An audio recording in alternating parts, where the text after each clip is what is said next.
ओम नमो नारायणाय।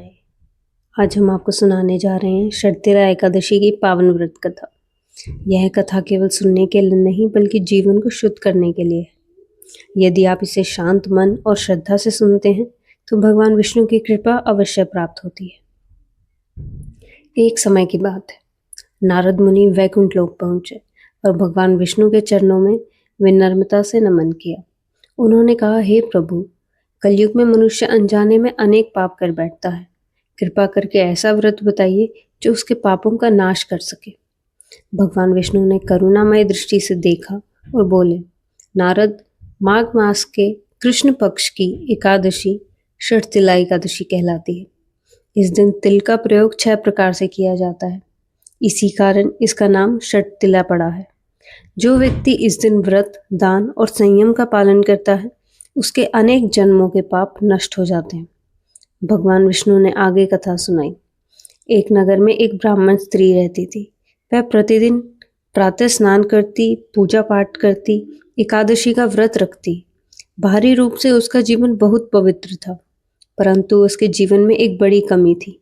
वह कभी दान नहीं करती थी। समय आने पर उस स्त्री ने देह त्याग दिया, लेकिन उसे न तो स्वर्ग की प्राप्ति हुई और न ही शांति।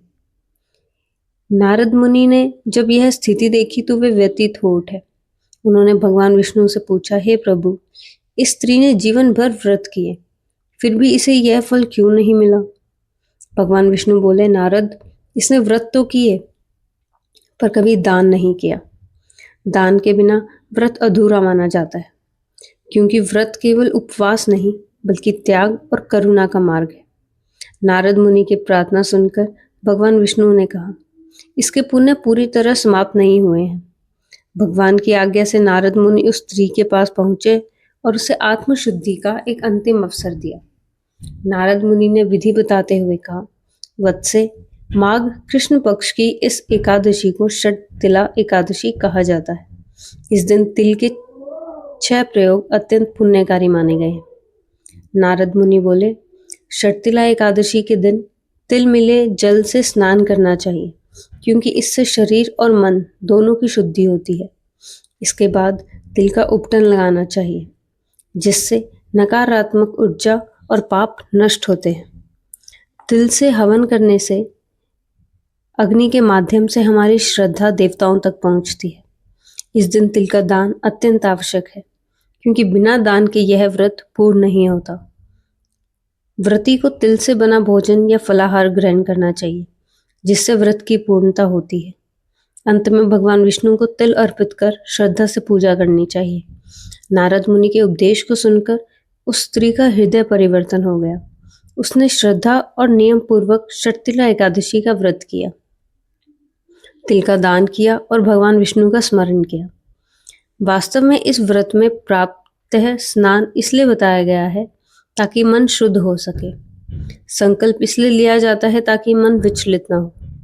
संयम इसलिए रखा जाता है ताकि व्रत केवल शरीर का नहीं, मन का भी हो। शास्त्रों में यह भी कहा गया है कि शर्तिला एकादशी के दिन क्रोध नहीं करना चाहिए, क्योंकि क्रोध व्रत के पुण्य को नष्ट कर देता है। झूठ नहीं बोलना चाहिए, क्योंकि सत्य ही व्रत की आत्मा है। किसी का अपमान नहीं करना चाहिए, क्योंकि यह दिन दया और करुणा का संदेश देता है। इस एक व्रत के प्रभाव से उस स्त्री के अनेक जन्मों के पाप नष्ट हो गए। दरिद्रता दूर हुई और उसे दिव्य लोक की प्राप्ति हुई। यह समझना चाहिए कि पाप नाश का अर्थ केवल दंड से मुक्ति नहीं बल्कि मन की शांति है। यह कथा हमें सिखाती है कि केवल पूजा ही नहीं, दान और करुणा भी ईश्वर की कृपा का मार्ग है। जो व्यक्ति श्रद्धा से शर्तिला एकादशी की कथा सुनता है उसके जीवन में सकारात्मक परिवर्तन अवश्य आता है। जय श्री विष्णु। यदि आपने यह कथा पूरे मन से सुनी है तो कमेंट में जय नारायण अवश्य लिखें।